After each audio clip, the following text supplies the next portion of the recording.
The views and opinions expressed on this program are not those of Norfolk State University or WNSB-FM. Thank you for listening. It's Hampton Roads Voices on Hot 91. In today's world, individuals will change careers on average 7 times in their lifetime compared to only a couple of decades ago, and this rate is rising. And there's more choice available to us, especially for those who are talented, driven, and ambitious. And at the beginning of a new year, many people decide to actually make the move. But how do you get started? Hi, everybody. I'm Benita Adams, and today on Hampton Roads Voices, we'll talk about reinventing your career in the new year. We'll talk to career experts who will give us tips to help you be successful during your job search. And we're going to talk to a student about having an internship. And we want to hear from you, our listeners. Reinventing your career next on Hampton Roads Voices on Hot 91. It's Hampton Roads Voices on Hot 91. Hi, everybody. Happy New Year. I'm Benita Adams, and this is Hampton Roads Voices.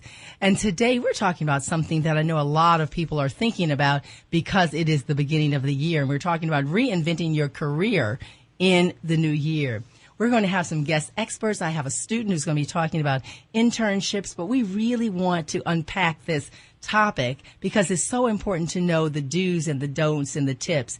And as I said in the opening, sometimes people change careers 7 times in a lifetime, which seems amazing because some of the other generations, they stayed with the same job 30, 40 years, did not move, and retired in that position. But people are changing. So we have 2 guests so far. We'll have others in our second hour. We have Francina Harrison. She is the career engineer, and her tagline, "Don't get anxious, get prepared." Francina, thank you for being here. I'm glad to be here. Thanks for inviting me. And on the line, we have Latrice Williams McKnight. She is a women's transformational coach, and she is the owner and CEO and founder of McKnight Williams and Associates. Latrice, thank you for being here.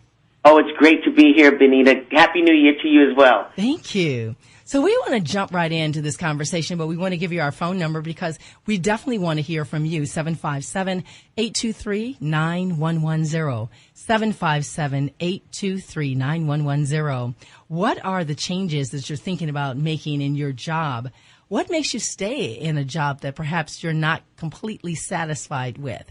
Do you have any tips that you'd like to share with our other listeners to say, this is how I did it? And what about your job search? 757-823-9110. So, Francina, I'm going to start with you. Tell us a bit about being the career engineer. Sure, thank you.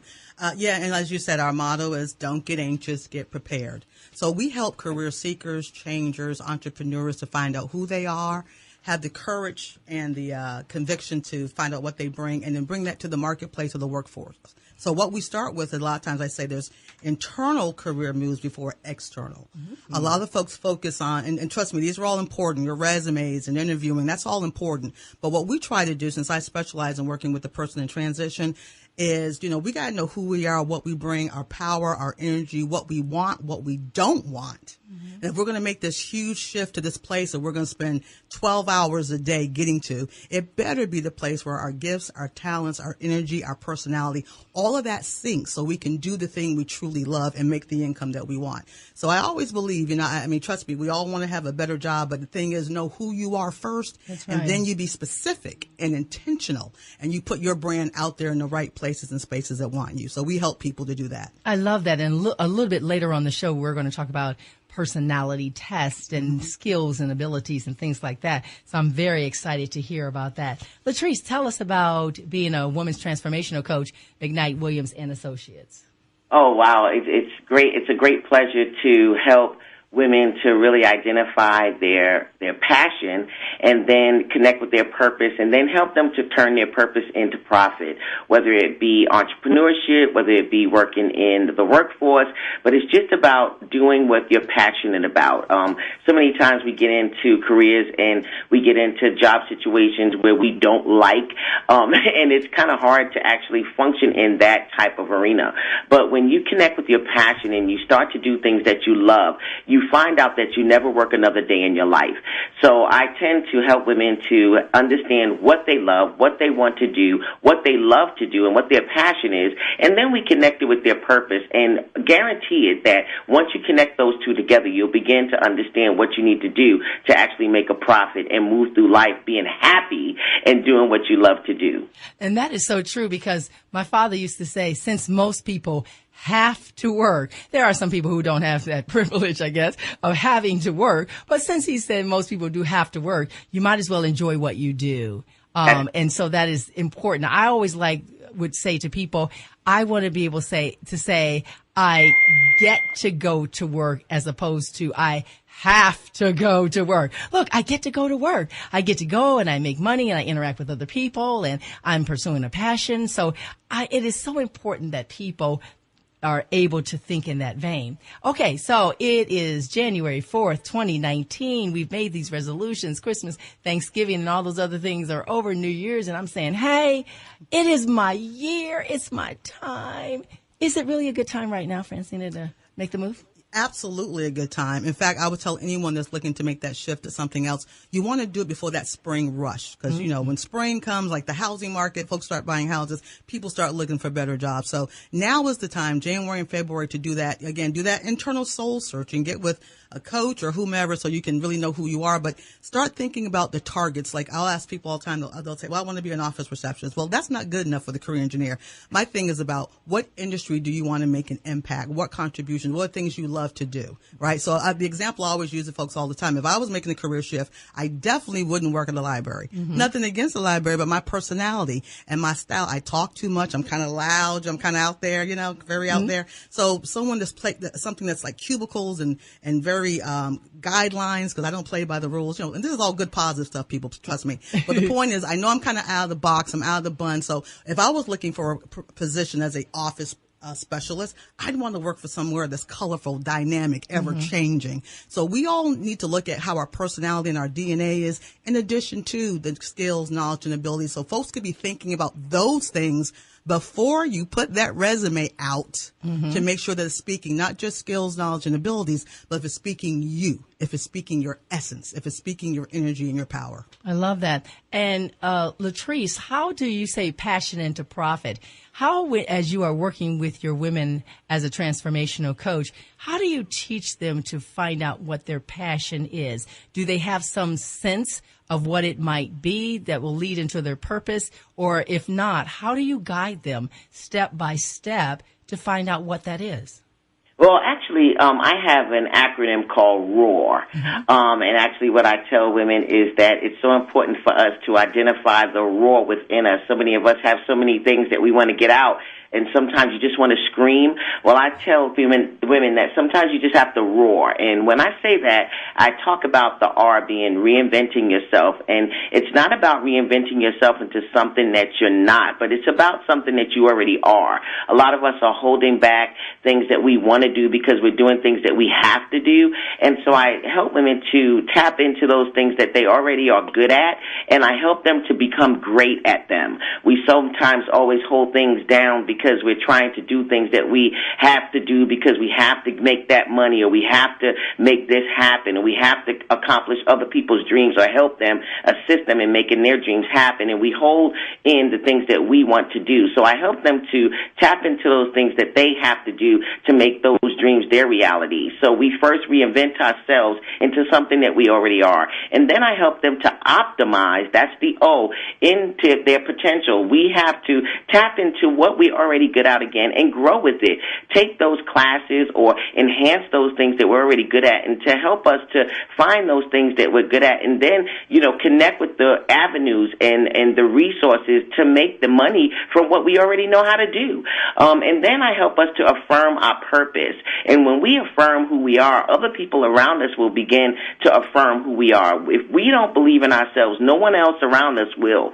So once we tap into that affirmation within ourselves and to show and lift our heads up and stick our shoulders up, other people will notice that there's something different going on about us.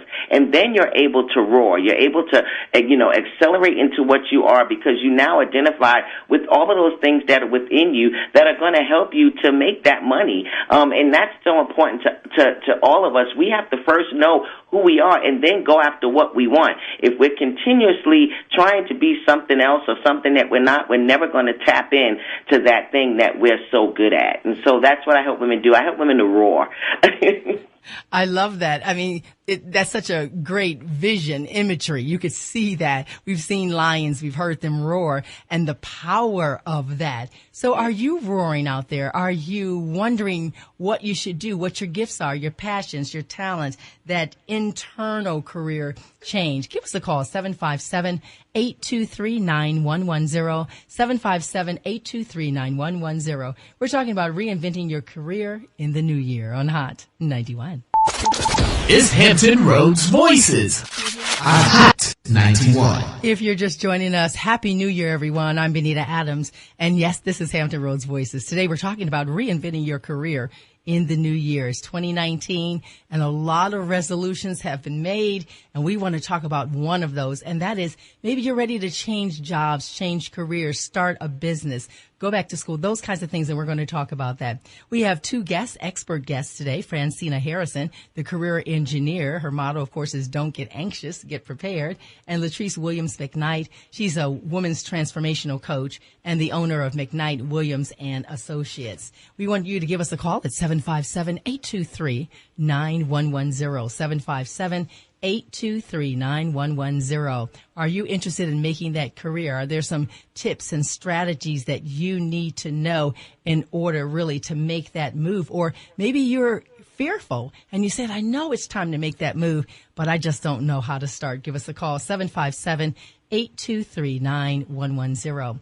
Now, Francina, you had talked about when I asked you about what you do and about your business, you talked about this internal career move. Mm-hmm. Before you start the resumes and the this and the that and the external things, it has to start inside. Mm-hmm. Talk about that a little bit more. Unpack that for us. Yeah, so one thing we have in career engineering, we call push-ups. I've got like 300 push-ups, and one of them is you can't sell what you don't know. All right? You can't sell what you don't know. So part of that internal career moves, you've got to know your product. So I'm going to flip the script a little bit and get any career seeker or changer to think of themselves as an entrepreneur, because that's what you are today. 21st century means you've got to earn your keep around here if you want to stay employed. So the thing about that is, as an entrepreneur, you got to know your product. So what is your product? You need to know about your performance. You need to know your accomplishments. You need to know your leadership. And you've got to think about all that inside. I mean, we could have accomplishment. Every accomplishment doesn't, you don't have to be the employee of the year. It could be maybe you found a way, there was 10 steps to do something at your last job or at your volunteer opportunity, and you got that down to 5 steps. Okay? So that meant you were able to reduce some type of, you were able to increase something or decrease something by 50%. That's pretty powerful. Well, if you don't think about all the things you do again in your day job, but even your 5 to 9, you volunteer at your churches, you're involved in PTA, whatever place that you contribute, you've got to think about your performance, your accomplishments, and leadership. And I expect my clients to spend 40 hours before they spend any time on anybody's job search to figure out who the product is, and the product is you. So what makes you happy, what makes you sad, the 3 places you don't ever want to work in. I mean, if Oprah Winfrey says, I got $1 million if you would do this, and you say, I'm not doing that, even for $1 million. I know that sounds kind of what have you, but there are things you definitely need to know what you don't want to do before you decide what you do want to do, okay? So that's what I mean by internal soul searching. Get real. No need to fake it till you make it. That doesn't work. Figure out who you are, what you bring, spend those 40 hours. Then you can create a brand, or we call it career reengineering, a brand that will go wow versus won't. But you got to know who you are first. And I love that, because so many times, and Latrice, of course, you being a women's transformational coach, but so many times women say, oh, I took time off because I had a family, or those kinds of things. But having to realize that there's so many things that you do. Maybe you are the room mom. Maybe you help with the PTA, or you help with the Girl Scouts or the Boy Scouts, or you make the cookies. Do you know that takes a lot of effort? You plan all the schedules for your kids and your spouse and all of that. And so I love that you say it isn't just in what we do in that work time. It's all the skills that we have. All the skills you have. And you won't know that if you don't take the time to know your product. Absolutely. Latrice, you talked about roaring, the reinventing, optimizing, affirming, and that causes us to roar. How important is it the affirmation to affirm ourselves, or to have someone affirm us, so that we really get into our heads, I can do this. I can really do this thing. Well, that's the major point. The major point, because it's a mind change. If you don't change your mind, you won't be able to change your situation. And so going in and affirming who you are, and not even having anyone else affirm you, but having someone come alongside of you to assist you and helping you to identify your major assets. A lot of us don't do assessments, Benita. We go through the year, we go through months, we go through weeks, and not even assess the different things that we have done already that are major things in our life that can help us to even better ourselves. And so it's so important for us as everybody, not just women, to sit back and even think about our dislikes and our likes. And, because that's why a lot of us want to change careers and want to change jobs, because we find that there are dislikes and things that are going on in our careers that we don't like. But what are they? What are the things that we don't like? What are the things that we're having issues with on our job? Why is it that we're having those issues? And doing research and analyzing those things so that we can help ourselves to move forward and to not get into the same situations that we've already been in. And so it's so important for us to really identify who we are as individuals, what we like, what are the things that we love to do, what are the things that we are good at. And so many of us tend to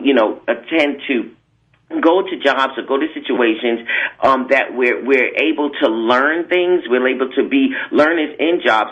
But the thing is that we're taking on those things and we're learning to be good at those things, which there's so many things that we're already good at, that if we get into those things that we already are good at and like, we can be great at it. So it's so important for us to do an assessment, a self-assessment of our dislikes and our likes, so that we can move forward and find out those careers and those things that we love to do and go with those. And I think it's important, and Francina, you somewhat alluded to this, it's being honest with yourself. If you know that you like to dress up, you want a job where you can dress up, right, or you like to dress down, or you like to be out front as opposed to back office.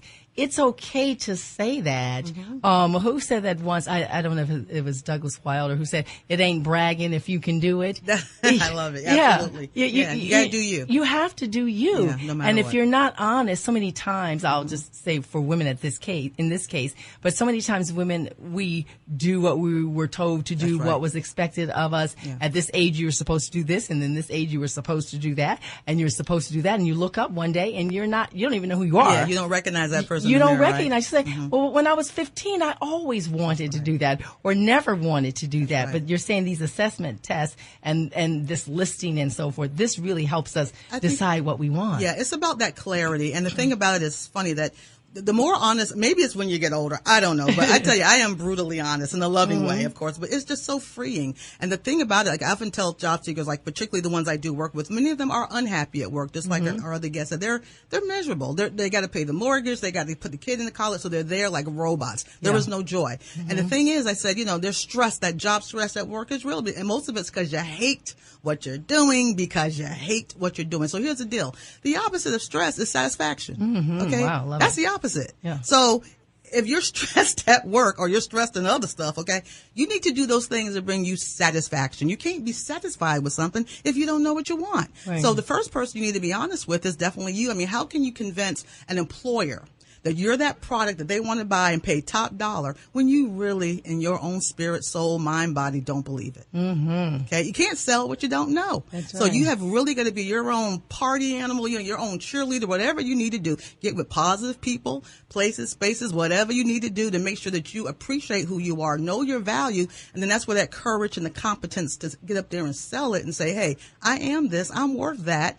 And that's what's up. And that's what's up. And I love that. And what about you? 757-823-9110. Have you taken any assessment tests? Maybe it's just writing down a list of what you like and what you don't like. It doesn't have to be complicated. But in this new year, in 2019, if you say, this is my year and I want to go for it, and I really don't like the job, it doesn't mean that the people aren't great and fantastic, but it's your time to move forward. It's your time. It's your season. Give us a call, 757-823-9110. This is Hot 91. It's Hampton Roads Voices. Hot 91. Welcome back, everybody. I'm Benita Adams. We're talking about reinventing your career in the new year in 2019. We have a caller on the line. Caller, where are you calling from? What is your name, please, and where are you calling from? You're live. Hello? Caller, are you there? Okay. All right. We'll go ahead. So we were talking about, and again, we have Francina Harrison, the career engineer, and Latrice Williams-McKnight, women's transformational coach. So we were talking about finding out what you like, and I know that probably many of our listeners have heard of various assessment tests like Myers-Briggs, DISC, SWOT. Francina, should a person put a lot of weight on those assessment tests? What are some of the pros and cons? Okay, so my knee-jerk reaction is absolutely not. Don't put a lot of weight on them. But are they great tools? Absolutely, they can be. So I've used, there's a test I love that's actually more of a vocational side. It's called the SDS. It's self-directed search made by Dr. John Holland.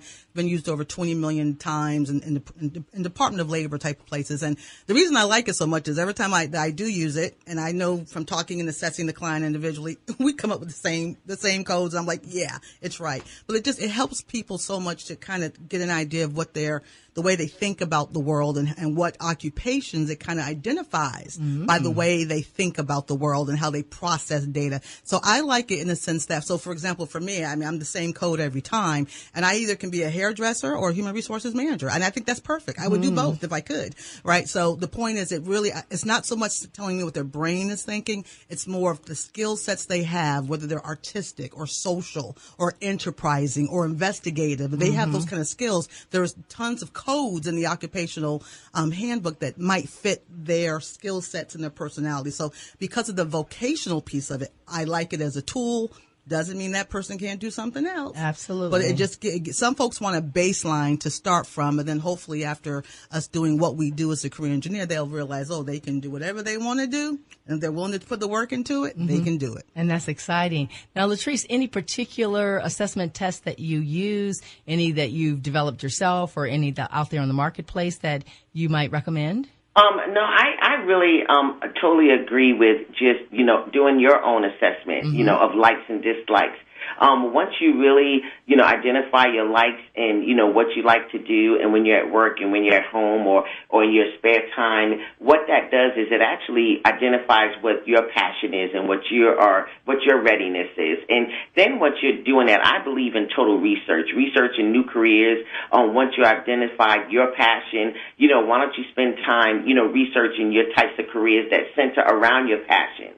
Don't worry if you're feeling a bit unsure or insecure. It's a natural part of a career change process. How much you research you do partly depends on what kind of change you're looking for. If you're looking for a major change, for example, if you're a teacher and you're looking to do corporate training, you're looking in that area instead of being in the classroom. So I really want the individual to really identify with their own self-assessment, looking into their selves, not looking into something that somebody else has created or codes or things like that, but what are you looking for? So many times we tend to rely on other things, and it's so easy for us to get wrapped up into, wanting other people to assess us, but we're not assessing ourselves. And that's what happens. We break off and want other people to help us to do this, but we're not looking for the answers within ourselves. So if we can help us to identify what we're looking for, finding out what we want to do, identifying with our own passion, really connecting with our purpose, we'll tend to be happier with knowing what we truly want to do within ourselves. And that's the track that I take individuals on. I help them to really look into themselves and answer their own questions, the questions that we don't want to ask ourselves, and that's what I tap into with individuals who I'm coaching. See, I love that. So I'm going to ask two questions, but then I'm going to split it in half for both of you. And the one question is, why do people stay at jobs that they don't like? And what propels a person to say, I got to go. I've just got to go. So let's start with the first one, Francina. Why are they still there? Okay, let's see. I'm going to say the first word I'm going to say is fear, for one. And then what makes them go? Pain. That's it. It's the deeper the pain, the deeper you'll change. So you're scared to move forward. You're comfortable. You're scared to make that leap of faith. And then when the pain gets too much, whether it's the boss acting crazy or, something really changed, then you'll move. So yeah, fear and pain. Those are two that for the clients I see are mostly in that situation. We have a caller on the line? Okay, absolutely. And what would you say, Latrice? What makes a person stay at a job that they absolutely cannot stand? I heard Les Brown say once that, you don't like your job when you keep saying, I can't wait till it's Friday. And then it's the weekend. You keep saying, oh my gosh, it's going to be Monday again. And I got to go back to that job. And it's just this loop over and over. You are obsessing about this job and you come home, you're cranky and that spills out on your family and the people that love you. So what do you think? Why are people staying? I totally agree with my sister. I think that the number one thing is the fear of change. Change can be scary, Benita. A lot of people think about new people, new ways of doing things, and insecurities about our own abilities may lead us to stay at a job that we don't like because it's familiar. While it's not a good reason, but it's probably the most common one. And the other one, I truly believe, is a need of steady income. The financial needs of you, your family, it may force you to stay in a job that you don't enjoy. You don't have any savings to back you up or live, you usually living paycheck by paycheck. And it can be hard to walk away from that solid job that isn't your dream, but you can still have a transition of a new and better job, by just thinking about the different things that you want to do and putting in place a plan of action on how to get out of there. And that's some things that I help my clients to do. But I truly believe that the number one thing is the fear of change and then that need for a steady income. Absolutely. That's really important. So 757-823-9110. Excuse me. Let me say that again. 757-823-9110. We have a caller on the line. Caller, what is your name, please? And where are you calling from? You're live. Hello, my name is Linda, and I'm calling from Virginia Beach. Okay, Linda, what is your question or comment?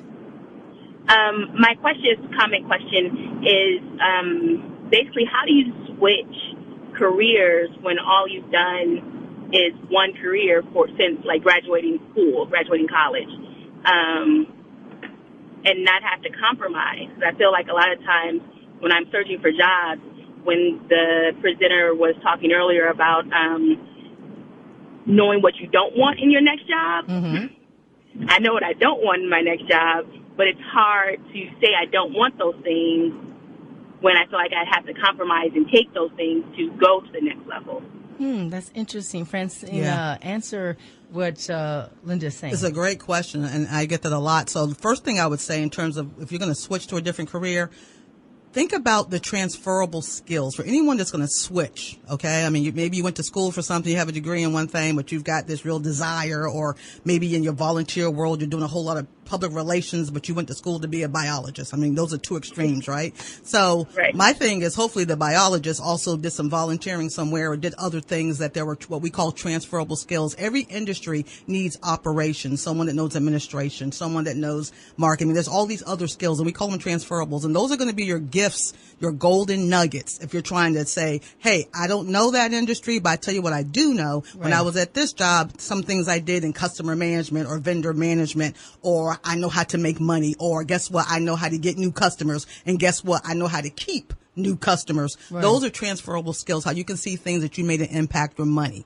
And you have to have a creative resume sometimes to really showcase the transferable things you've done at the day job, from the 5 to 9, the volunteer work and things of that nature. Compromise, you might, that is a good word that you said, but it goes to value. Even if, I've got over 30 years working with people with special needs. I've never worked in an industry for special needs, but I have a sister that has special needs. If I decide to go work in that industry, you cannot tell me I don't have 30 years of impact. I know how to work that system because I've been living with it. So my compromise would not be a compromise. It'd be a know-how. Right. Now, Linda, what do you think about that in terms of what will make you move to the next level in terms of your career and what you plan on doing? Linda. I think that's a good start, create that. And I think that's one of my issues is trying to have, pull out those transferable skills. Yes. And when you were saying earlier, spend 40 hours just trying to figure out what your skills are in your current job and how those can be transferred to a different job, that made me think, okay, well, yeah, I need to start writing down what I'm doing and how this can relate to something else that I would want to do. And that's, part of the problem is I don't know what I want to do next. So I am that situation. Yes. That's pretty much the exact situation. I went to college, got my master's for one thing, biologist, to be specific, and now I want to do something else, but I don't know what that something else is, and if my skills that I currently have would be transferable to whenever I find out what that something is, would that work? Would that, go along with it? Absolutely. Well, later on in the show, our guest experts will give their contact information. You might want to contact them. Linda, thank you so much for calling. Thank you for having me. Okay, and Linda was calling at 757-823-9110. What are your career goals? What are you thinking about in the new year? Are you ready to move and not be fearful in terms of what you know you can do? Give us a call, 757-823-9110. It's Hot 91. Is Hampton Roads Voices. Hot 91. If you're just joining us, I'm Benita Adams. Happy New Year. And we're talking about, on Hampton Roads Voices today, reinventing your career in the new year. We have our guest experts with us, Francina Harrison. She's the career engineer, and her motto is don't get anxious, get prepared. Francina, thank you for being here today. Oh, thank you. And Latrice Williams McKnight. She's a women's transformational coach and the owner and founder of McKnight Williams and Associates. Latrice, thank you for being here. Oh, I'm enjoying it. Thank you, Benita, for having me. And we want to hear from you as well, 757-823-9110, 757-823-9110. What are your questions about changing your career, reinventing yourself as it is related to your job? Are you looking for something new? Are you looking to start your own business? Give us a call, 757-823-9110. So, ladies, we talked about fear as one of the factors in terms of why people stay sometimes and what they need to do to move. But let's take a hypothetical. Let's say it's just not the time to move. It's just not, it doesn't work with your family. It just does not work at all. How can you make some changes in your current situation so that perhaps you're not hating Monday morning as much? Right. And actually, that's a lot of what my folks are going through. So one thing that we do, definitely I always tell them, they feel a little bit better when they know they got their career engineer as their stealth agent on the side. So that releases some stress while they're still going to work on Monday. But a lot of it is about managing your boss. Actually, it's about managing what I call managing expectations. Mm-hmm. Okay. A lot of times, we may have an expectation, but it's not managed. You might think your boss is supposed to do this, and the other for you, but that's not the expectation. That a lot of times people at the jobs, if you have a great employee that's like bringing in lunch and having like all kinds of stuff going on, that's great. But for real, the true contract of your W-2 is this. You give them 40 hours, they give you a paycheck. That's the end of the expectation. Granted, I'd love for you to be joyous at work and joyful at work, and that's wonderful. And we want you to be happy there. But some of us have expectations that's above and beyond what your boss is even capable of doing. So a lot of that is communication. Mm. All right. I mean, how many folks even when I'm talking to my clients and we have to manage it for a while because maybe they're going to leave in 6 months or they're trying to transition out of there, exit out of there in a year. It's about in the meantime, it's like hope for the best, plan for the rest. Where are you? What's your status right now? What are some things you need to do to reduce the stress? Do you talk with your boss once a month or once a quarter? Does he know your expectations? Do you understand his? Right. It's, and sometimes, and his or hers, and a lot of times lack of communication and false expectations is what produces stress. So while if you do have to manage it for a while, or tarry, as we say in church, if you got to tarry that thing for a little bit, I know the word. Then think about those top 3 things that you need to have, in your psyche that you can maintain. I mean, what is like, let me do my job. Let me stay away from the water cooler. Folks need to stay away from the water cooler conversations. Mm-hmm. And you just do your job. Sing, whistle while you work, while you're planning your exit out of there. Absolutely. We're going to talk about exit strategies soon. Yeah. We have a caller on the line. Caller, you're live on the air. What is your name, please, and where are you calling from? Hi, I'm Kiana calling from Chesapeake, Virginia. Hi, Kiana. What's your question or comment? My question is, I've been at my current job about 5 years, and I'm definitely ready to make that career switch to my passion. I went to school for journalism / mass communication, and I really want to be a writer. My current job, I've been there this long because, I have 3 children I have to take care of. I'm a single parent, so of course their needs come first. And like y'all had just discussed before, I'm kind of scared of, changing because I'm familiar with this job and I want to make sure that I still have the same salary that I have now. Mm-hmm. So I'm just wanting, to know, what are your tips for trying to make this career change as smooth as possible, but still being able to take care of my children, because, of course, that comes over everything. Oh, absolutely. Latrice. Kiana's saying she's been there 5 years. I'm ready to help you, my sister. Go ahead and give her some Thank you so much. Have you ever done any freelance writing? A lot of times what we have to understand is that our talent can be used outside of our work as well. And you have such a great talent in journalism, and you love to write. There are so many publications that are waiting to hear from you, waiting to publish you, ready to take what you have in writing articles and self-publish those things. And so a lot of times what we don't do is we don't, look at the different things that we can do on the side and actually move forward into doing what we love to do and doing it on the side. And then what you'll notice is that once you get that first publication in Forbes magazine or Essence magazine, other people will begin to pick you up, and then you can start building a blog and other things that can create income for you, that can help sustain you, and then you can actually gradually do that process of leaving where you are. There's nothing wrong with doing that business on the side. I always tell people that the current job that you're in is currently financing your dream. Mm-hmm. And when you think of it in that sense, it'll put you in another light where you'll start to work on what you are good at and what you're great at and what you want to do just a little bit so that you can gradually walk away from it. So think about right now, there's different things that you can do. There's different avenues that you can take. I'd love to contact you. Please contact me, and I'll give you some great information on how you can get involved in publishing some of your articles in other magazines. Francina. Thank you. I would love that. Awesome. You shared something again. I know you're taking care of the kids, and I applaud all the single moms out there that's doing a great job. Yes. But like you said, you're there. You've got fear. I would say before you make that jump, don't make that jump until I would love to kind of know if I had to ask you, what's the one thing what do you hate most about where you're at? I mean, don't give yourself a paragraph. It's like, what is it about this thing, this place, when I go there on Monday mornings, I'm not feeling it. I mean, I know you said you're out, you're not in the same industry you want to be in, but the point I'm saying with that is that before you go to something else, another W-2, and to do all the things to get prepped for that, to truly identify there's no upward mobility. The pay is terrible. I don't like this environment. I mean, I don't, whatever it is, to identify that so that as you start to reinvent yourself or as you start to look for other opportunities, because there's lots of opportunities out here right now, you won't go from the fire with the pan to the fire. Like you're going to the same thing in another company. All right. Right. So you got to really identify. There's something about where you are, and actually even find the one that's not even money. If they're not paying you what you're worth, I get that. But what is it about that environment that's not allowing you to thrive? And then we look at some things internally that you can deal with that, again, doing your own self-assessment.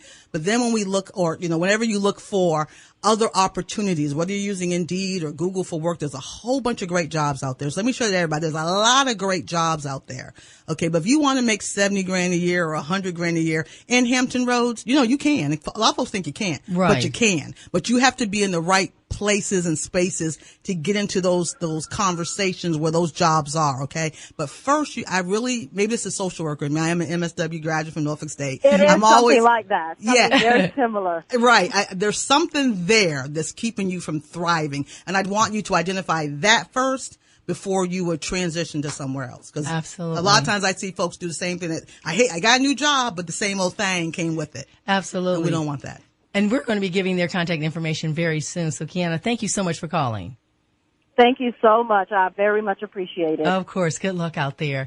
Now, we were talking a little bit about, Francina, you were talking about the job. Sometimes people say that I've heard the adage, you quit your boss or supervisor, not so much your job. Right.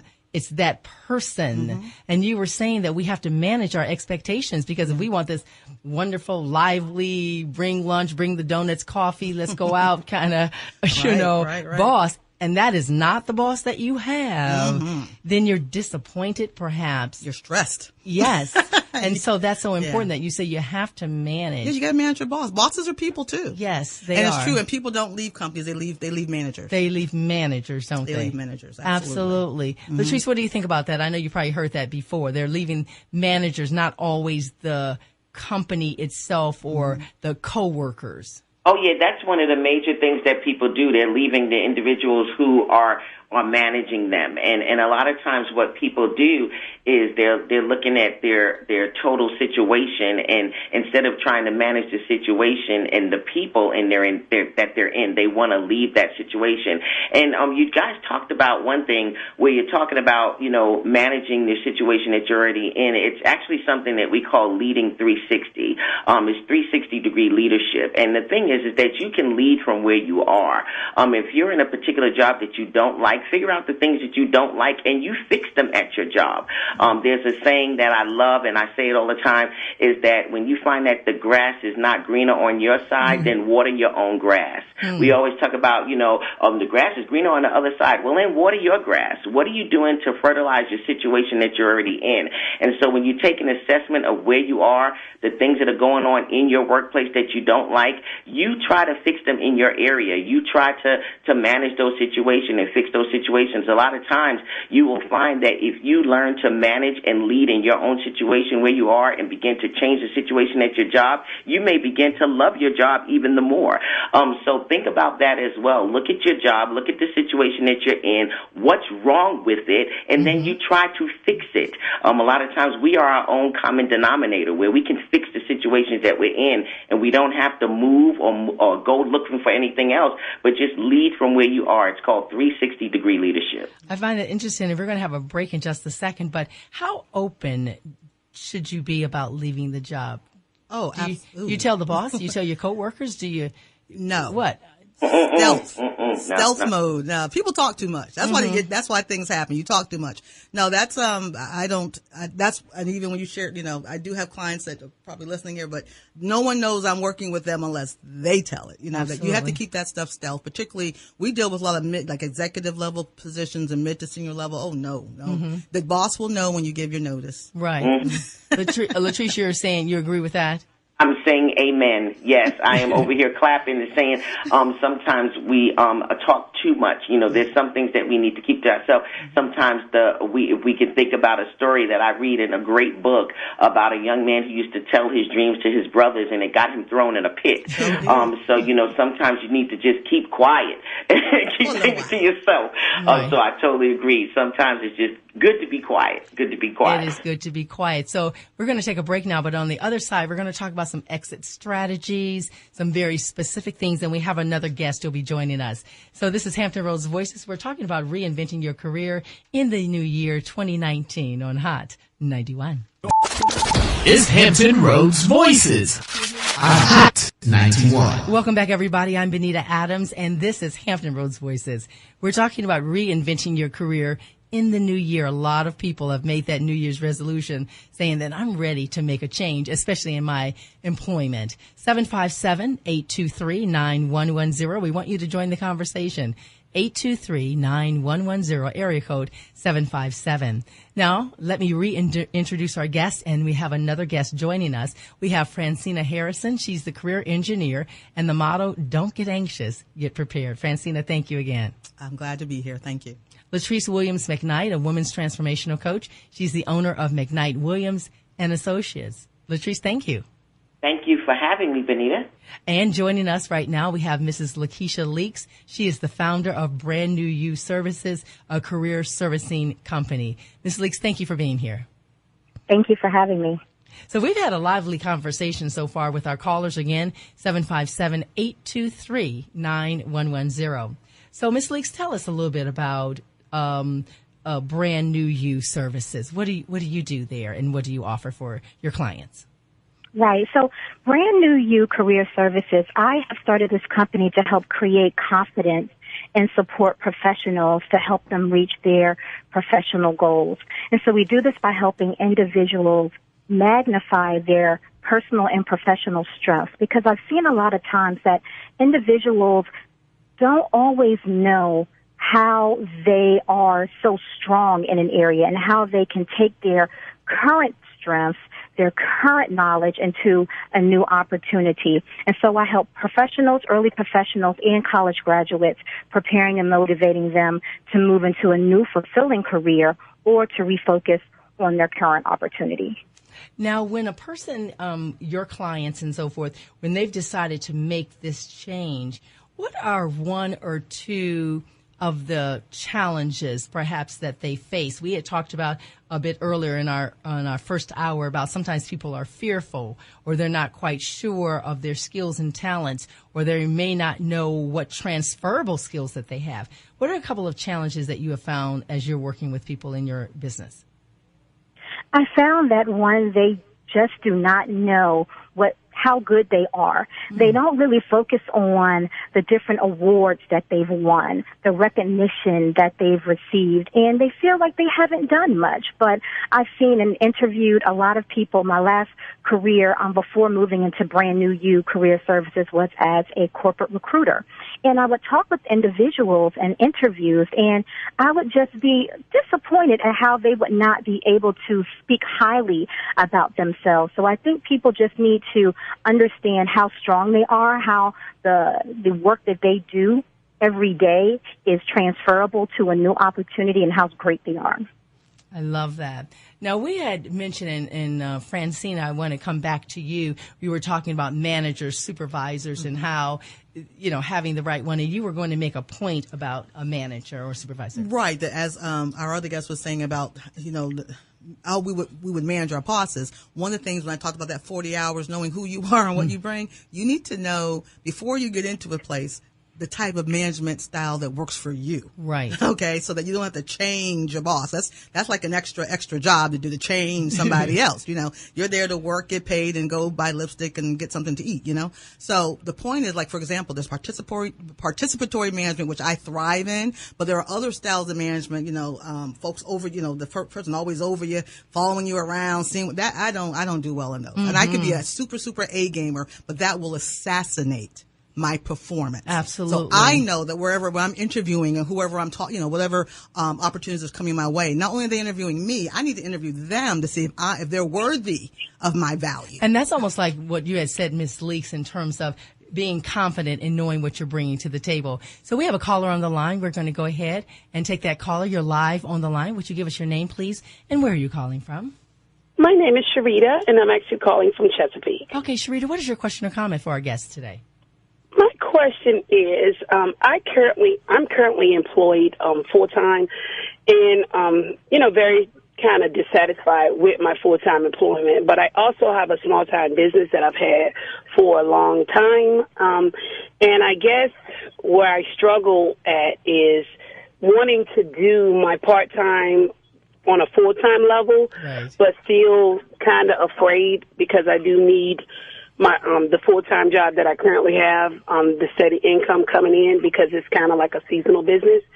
So I guess I'm just in between mental spots on how to try to transition 100% again into my small business. Absolutely. I'm going to start with Francina on that one. She's both. Full-time worker, has a business on the side. Which one do you do? Do I do this full-time, that full-time? Welcome to the parallel universe. You are the 9-to-5er with the 5 to 9. Yes. That's what you are. And work both of those. That's okay. But I will say that, make sure you get all your ducks in a row, talking to the entrepreneurial side of you before you take that leap of faith. I know some folks that quit, ran out there, did their thing, but didn't think through all the entrepreneurial do's and don'ts you need to have, like, get your dollars right, get your business credit right, get your real LLC or your SP, all those business things, make sure that's legit and running smooth. But it's okay. I want folks anyone that's got that thing going on, listen to me clearly. It's okay to do both for a good little bit. There's nothing wrong with that. No shame in that. Do your 9 to 5, but then you work your 5 to 9. When you start seeing your clients and things come to a level that you have got to do your if you need to make $5,000 a month or $10,000 a month, when you see that 5 to 9 come up to where you're W-2, then you pray and meditate and do whatever you do before you take that leap of faith. But it's okay to do both. A lot of, keeping it real, a lot of small businesses that are successful did both for years. And that's the real deal. So no shame in that. If you can work both, again, 9 to 5, and you have a 5 to 9, you're okay.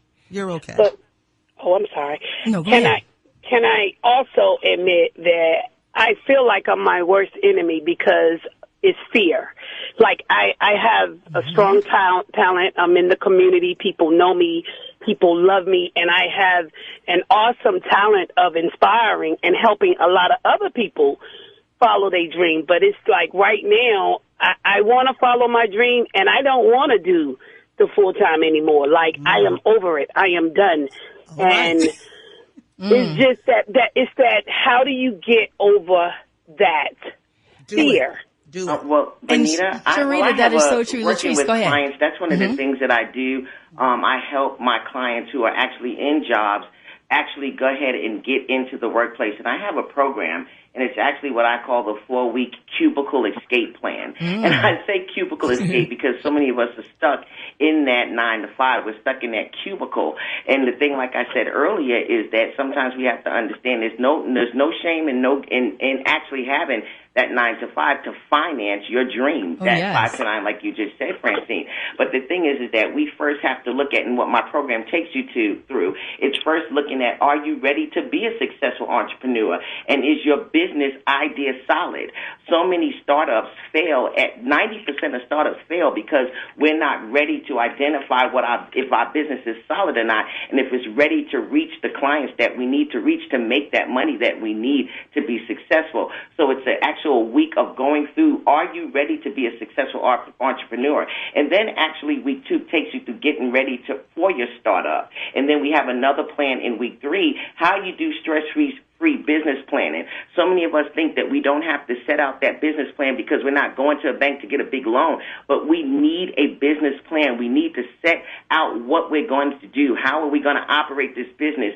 Do we have a scalable business model that we can work with? We don't do those things. And so all of these things need to be done, and then actually taking action and getting the word out. How are we marketing? So many of us, when we start in business, we don't keep that marketing cost in our mind. Marketing is one of the major things that we need to do, and networking, and we don't account for that, and it's such a big thing. So I think getting into something and really working out, are you ready to do this, and mapping that out for you will help you to move forward in that. And once you have a solid foundation to actually make that move and make sure you have everything that you need to make that move, you can do that. But I think you have to go in it with a plan. Create that plan. And Sharita, you're voicing, excuse me, Latrice, Sharita, you're voicing what a lot of people are voicing. It is that fear. It's wondering, what would it take for you, Sharita, as you're hearing our guest experts, what would it take for you to make the leap, to move? You said you're done, you're over this 9 to 5. Yes. What would it take? And I have to be very candid with you.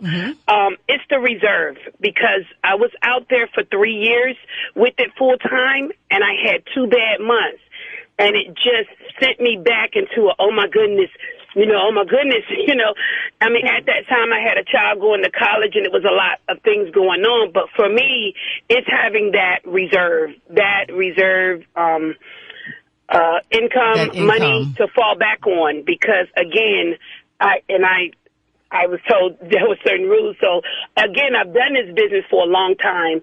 I do have a few corporate clients, and again, very talented at what I do. But it's just that it's sometimes in this business that it can be great and wonderful, but it can be seasonal and unwonderful, So yes, and I think that's with a lot of people, Sharita. Yeah. Ma'am? I said that's with a lot of people. I completely agree with you on that. Sometimes it really works, and sometimes you think, am I still doing a business? Where are the clients? Yes.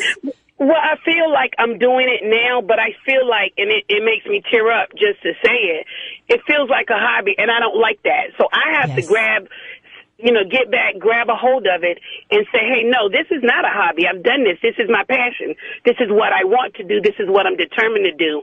So I am very grateful to just be able to turn on the radio and listen to you ladies and your advice today, because it's empowering me, and it's just basically lining it up so I know that I know what I have to do. But fear is just one of the biggest parts, Absolutely. Sharita, thank you so much for calling today.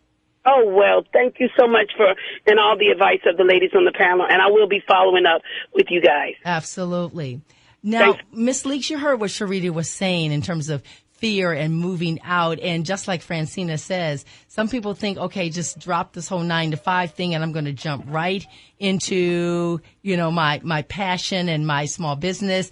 And some people, as Latrice, as you were saying, sometimes you have to see if this is really a viable, idea. What have you found to be the case with your clients, Ms. Leaks? Right. So I would like to say, like some of the other individuals mentioned, having that reserve to the last caller, that it's really important. And also for them to think about how much money they actually need to live every month. We don't receive the full salary anyway. We know that taxes and other things come out of our money, out of our checks. So are you really writing down how much money it's really going to take for you to survive? And then how much of those products and services can you change it from seasonality to maybe something monthly, yearly, to help you just be able to meet those needs and such. So I would like to speak to that and say that, it is definitely possible. I recently moved out into entrepreneurship myself, and the reserves were helpful. I spoke to my husband very thoroughly about the opportunity, but, just having that plan again to be able to say, these are the clients that I'm going to target. This is what I'm going to do every month. And these are the income that I'm looking to bring in every month. And if you put that down, write a T-chart, just kind of keep track of it, write everything down. I think that's a great way to stay focused and move on.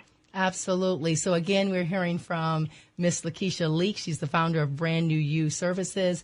Latrice Williams McKnight, Women's Transformational Coach, McKnight Williams and Associates, and Francina Harrison, the career engineer. The motto, don't get anxious, get prepared. We're talking about reinventing your career in the new year. We'll be right back after this on Hot 91. It's Hampton Roads Voices on Hot 91.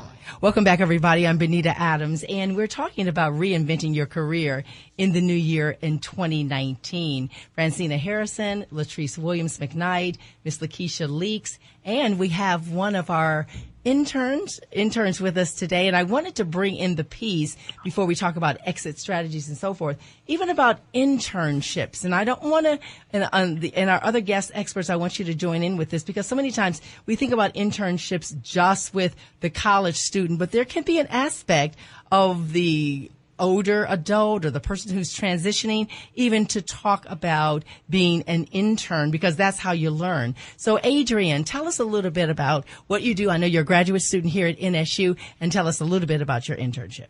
Right now I'm interning for Hot 91 as the social media manager.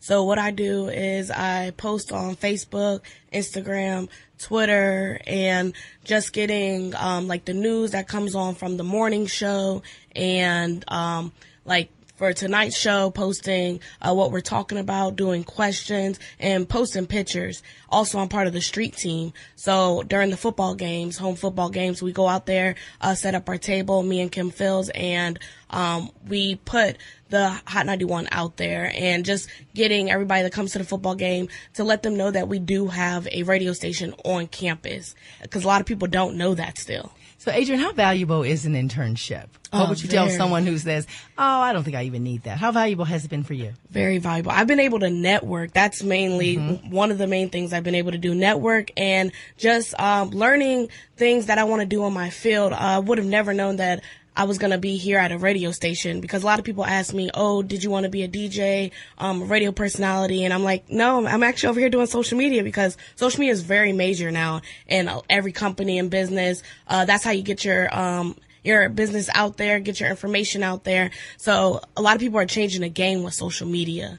And that's why I feel like I can make a difference here at Hot 91 and give my feedback and my knowledge on social media, because I actually took a class on social media. A lot of people would never know that you have a class on social media. I did that in undergrad, so I thought I could bring, my knowledge and my skills over here. And also I was able to learn a lot here too. Just learning about the boards and how to actually put out professional work, just the writing for social media. And I was able to do some research and finding out some of the numbers that for Facebook and the different times that you should post on Facebook and how you can bring in more viewers for your videos and trying to post more videos and putting words with videos. I've been able to learn so much here. So what would you tell the person who is considering an internship? What skills, Francina, the career engineer, mentioned to us about transferable skills and those kinds of things. When you were interviewing for your internship, what are some of the things that you brought to the table in terms of your skills, your interests in those things?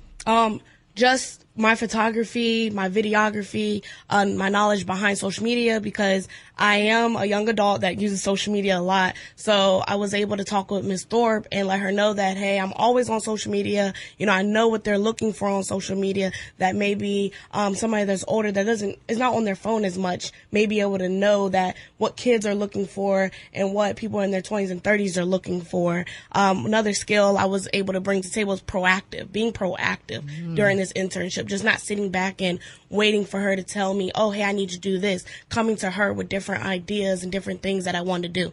That's one of the main things of getting an internship, is being proactive, showing them that you want to be here and that you want to learn and gain new skills. That's one thing she pointed out to me, that she's like, you know what, I've noticed one thing, you come to me with different, ideas and different, things that you want to do with the social media instead of sitting back, waiting on me, because I have a lot of other things going on too that I'm trying to, manage and do for the radio station.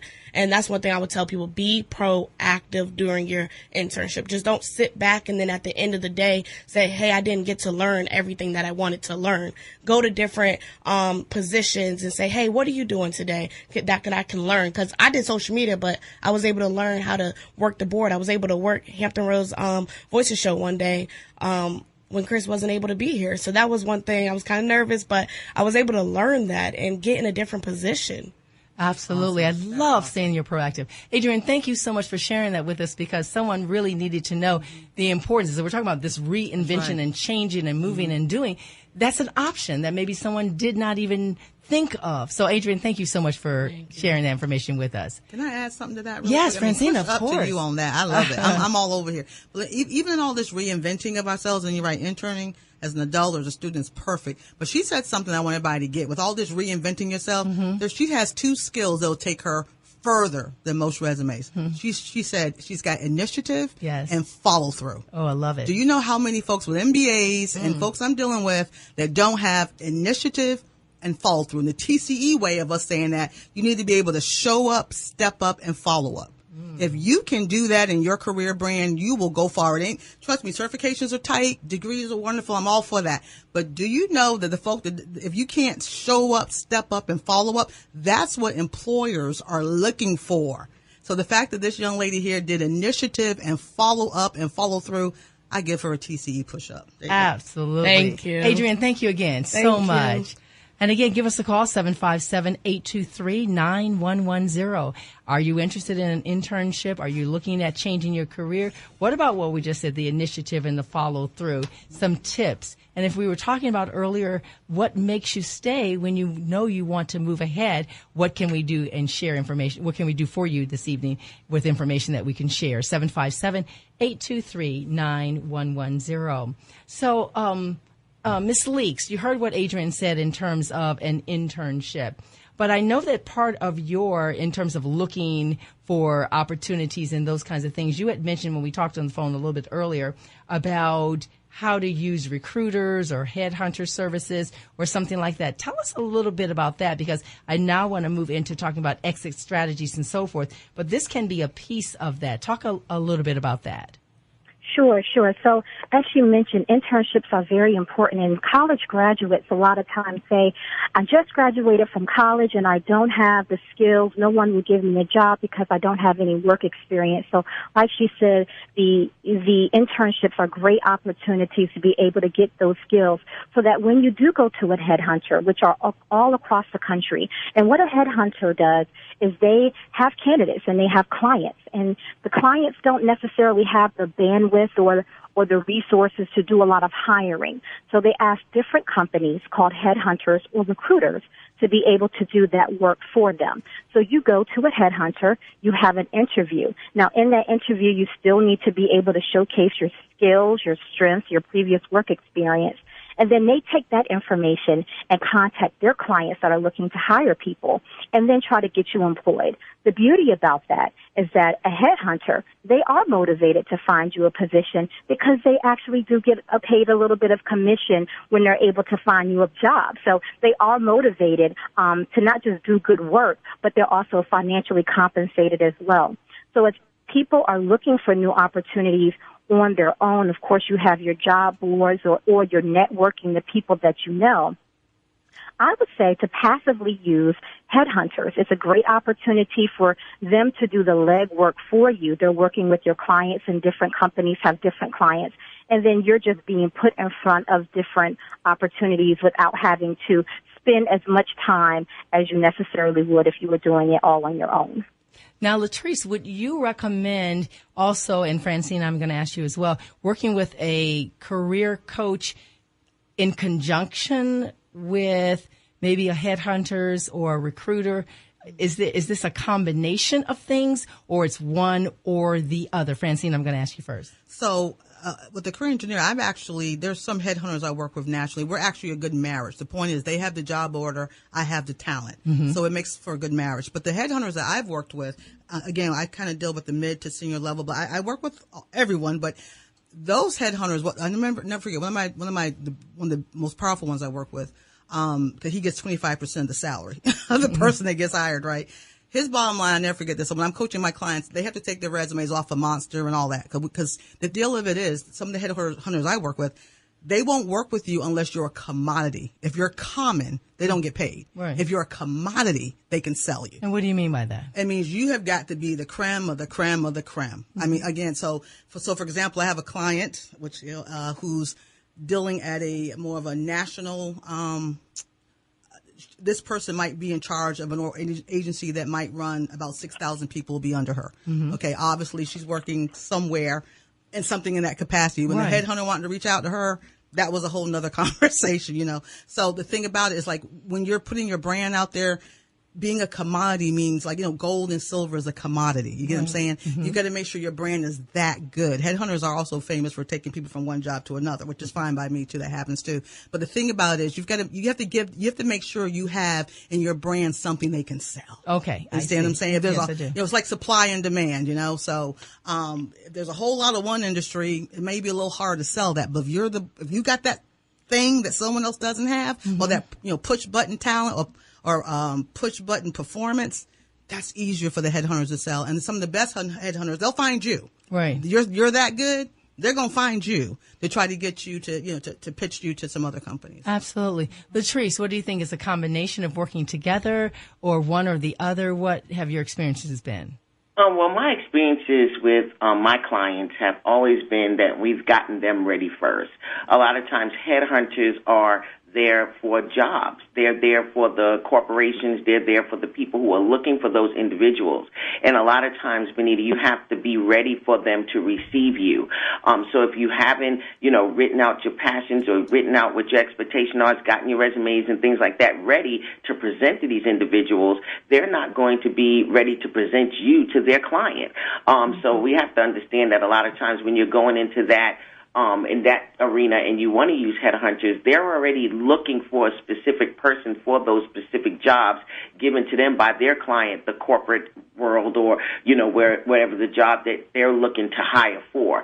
So I always suggest to my clients that we get yourself ready. So that's when we sit down, we assess, we know what they want to do, we redo their resumes, we make whatever they're doing look good, sound good. Sometimes after we're finished, they don't even realize who they are. Wow, I did that.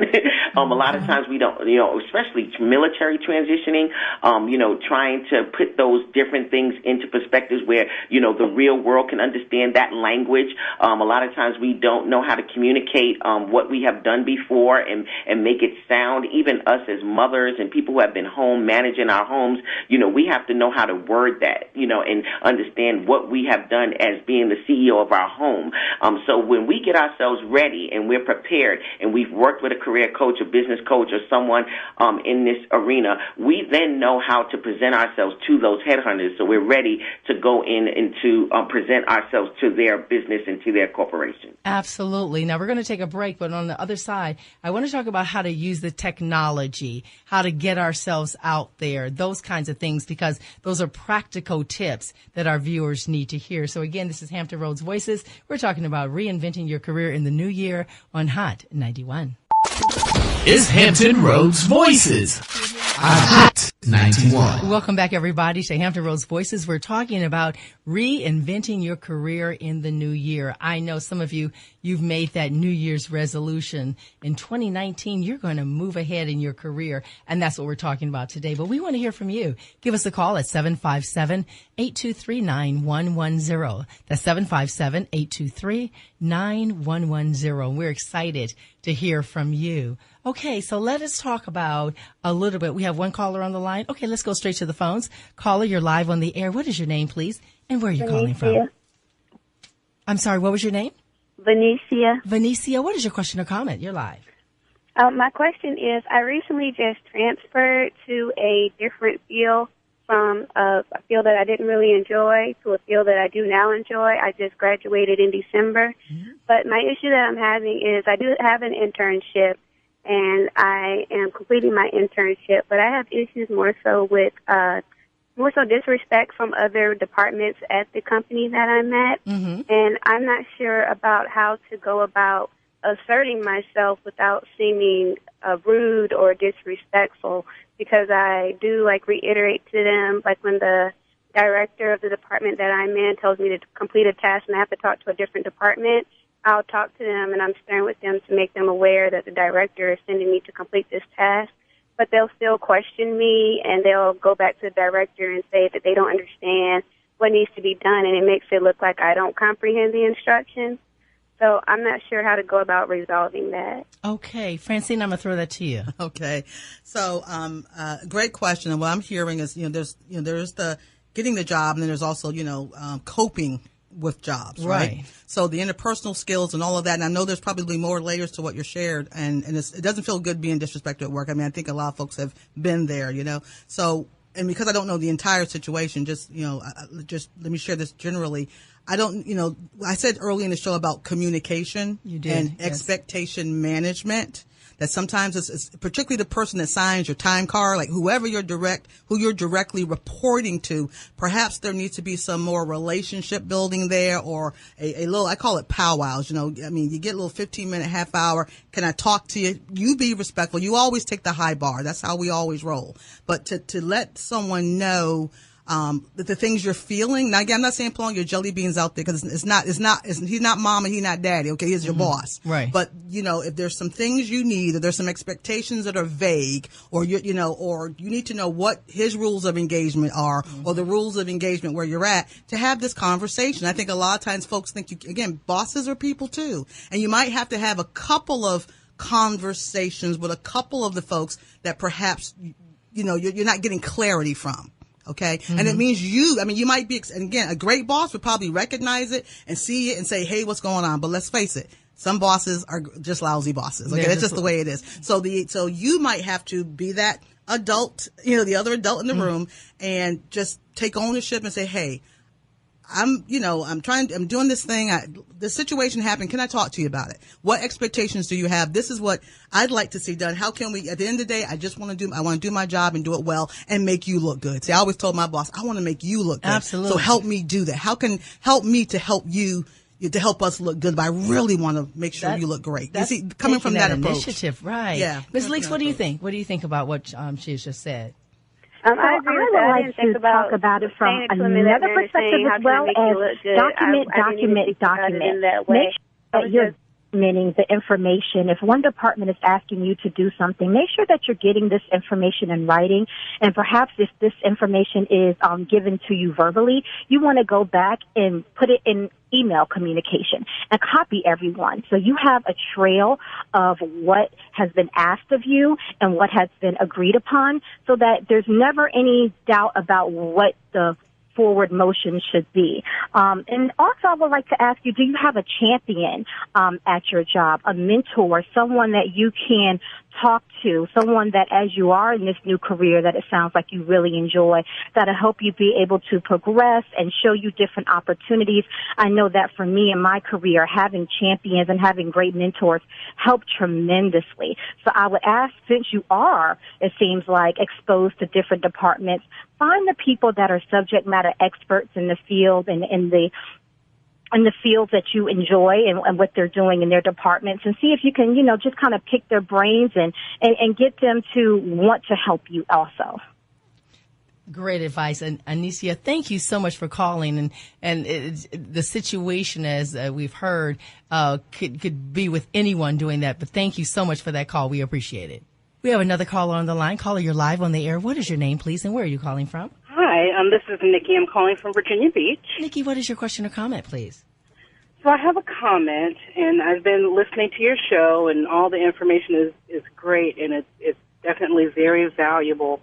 One of the comments that I wanted to make as an employer and as a person that looks for talent, what I think is very important for everyone to understand when you go to reinvent yourself or to an interview, is very important to make sure that you are presenting your true self. Mm-hmm. So you don't want to go in and represent yourself in a way that you think that the employer is going to want to see you. Mm-hmm.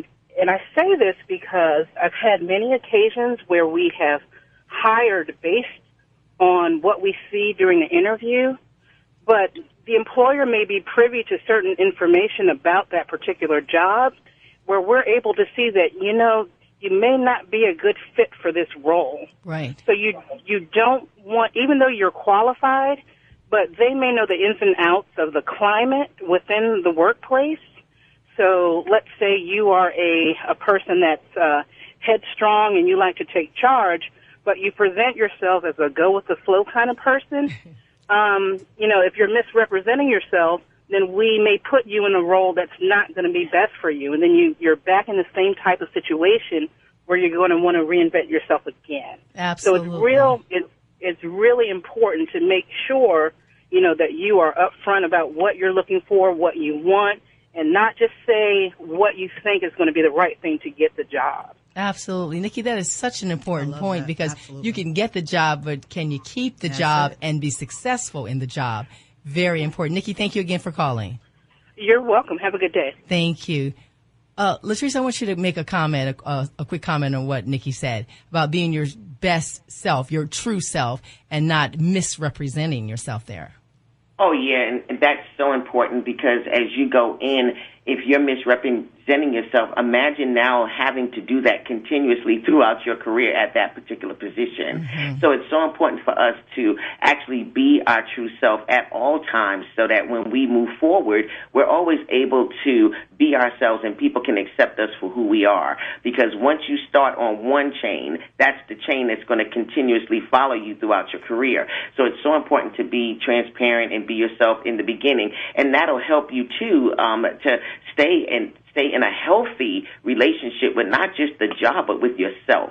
Because I could not imagine having to be somebody else every single day when I walk into a job or situation because I misrepresented myself from the beginning. Absolutely. And the job itself might be something that you want, but you can't keep that up all the time. Year after year. You can't fake it that much. Don't fake it till you make it. Don't work. You can't fake it till you make it. Never works. Now, we have about 12 minutes or so left, and I do want to talk about the older worker who might be interested in changing. A person may be listening and say, well, yeah, I get the 20-year-old college student, and I understand that 30-year-old, but maybe I'm 50, maybe I'm 55, maybe I'm in a different phase of life. How do I go about, Ms. Leeks, I'm going to ask you, how do I go about making that transition? Is there anything in particular for the middle-aged, perhaps, worker looking for a change?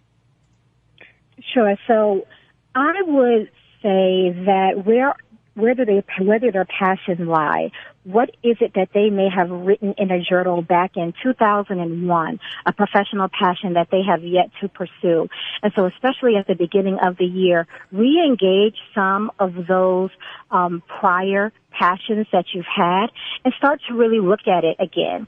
Start to look at the pros and cons, see where you're at financially, what can you do within the first quarter, the second quarter, the third quarter of the year to position yourself financially to start taking even small steps to be able to transition over. And also use some technology when it comes to taking an e-course or maybe going online and looking at people that do what you want to do.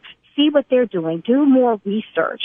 If you are in an established career and you're looking to move on, even down to the companies that you would like to work for, or if it's an entrepreneur, the type of entrepreneurs that you want to emulate as well. Great. We have a couple of callers on the line. I'm going to take the calls back to back. First caller, what is your name, please, and where are you calling from? Hi, my name is Nina Ward. I'm calling from Virginia Beach. Yes, Ms. Ward, what is your question or comment? I have a question. What advice do you have for an individual who is looking to reinvent themselves in their current market or industry to compare and have some leverage against the millennials that are up and coming and seems to be more selected? That is a very good question. Ms. Ward, I'm going to thank you for that call. I'll take the other call, and then I'm going to have our guests answer both questions. Thank you so much. We have another caller on the line. What is your name, and where are you calling from, please? Virginia Beach. Yes, and what is your question or comment, please? So my question is, I've been in with the same company, same career for about 19 years since I graduated from college.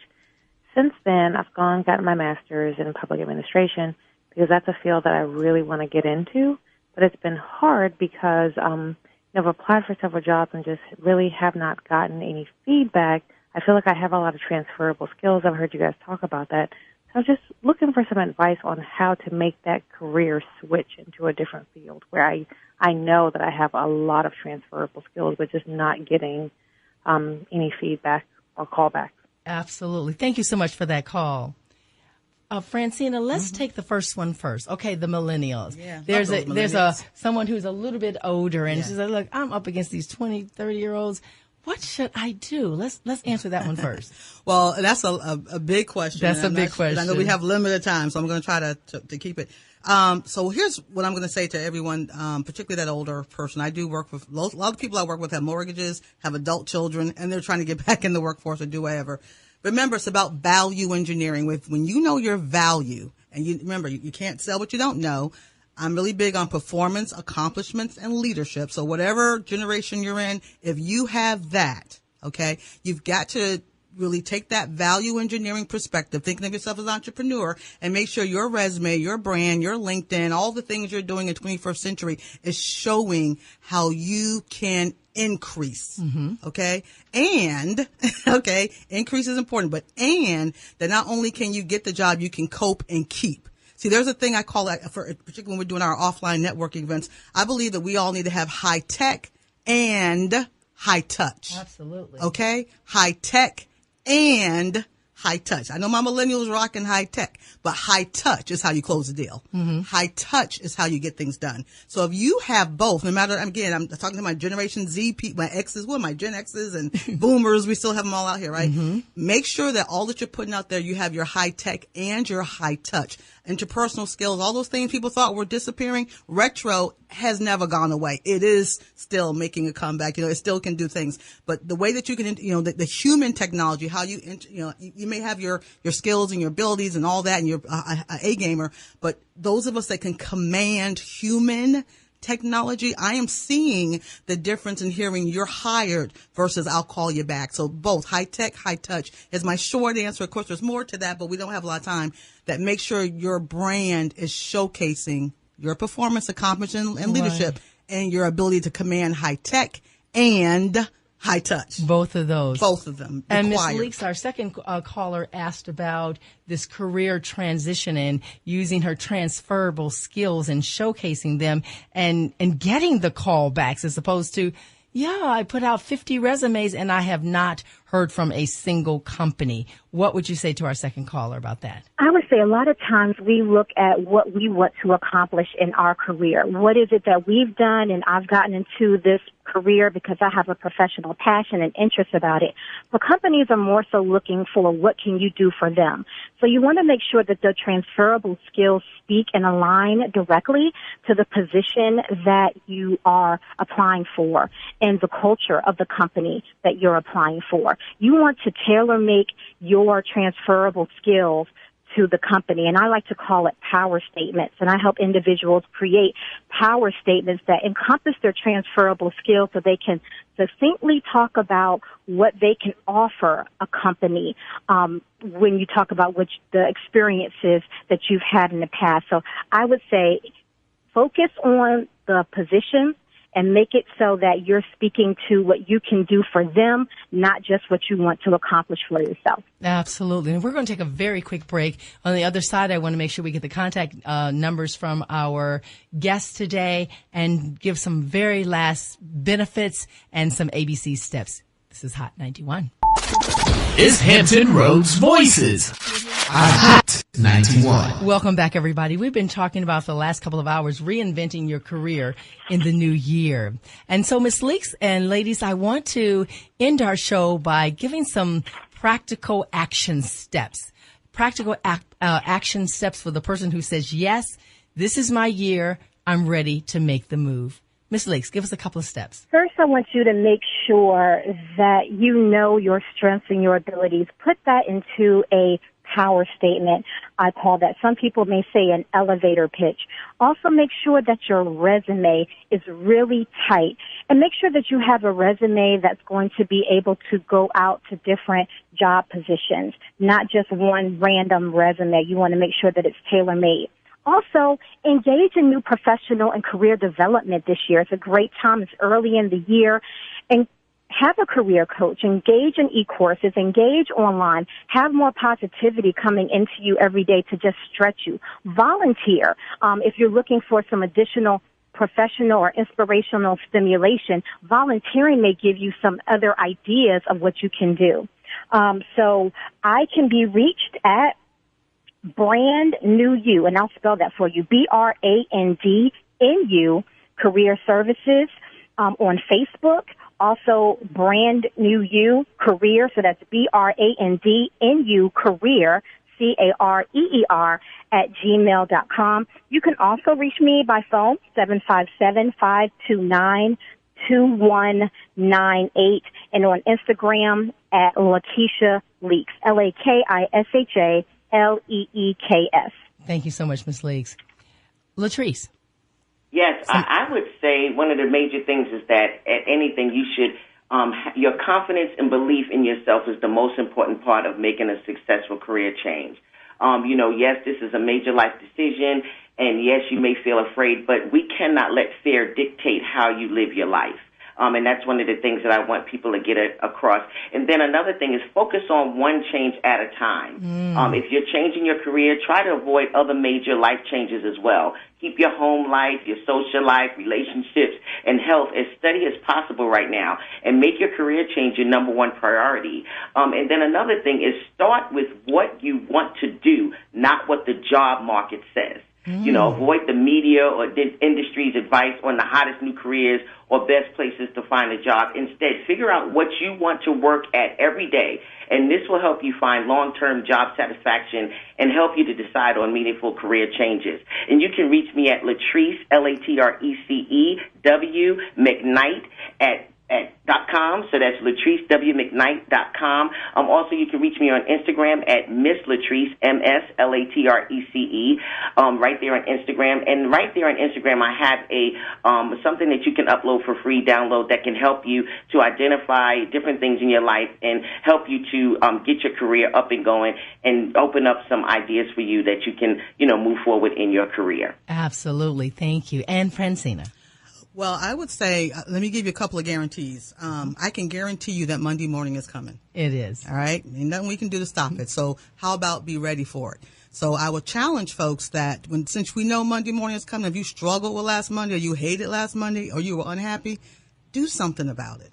Simply do something about it. Make a call, click, or come by, but do something about it. And let me leave you with this push-up. One of the first push-ups I did when I started Career Engineer about 10 years ago.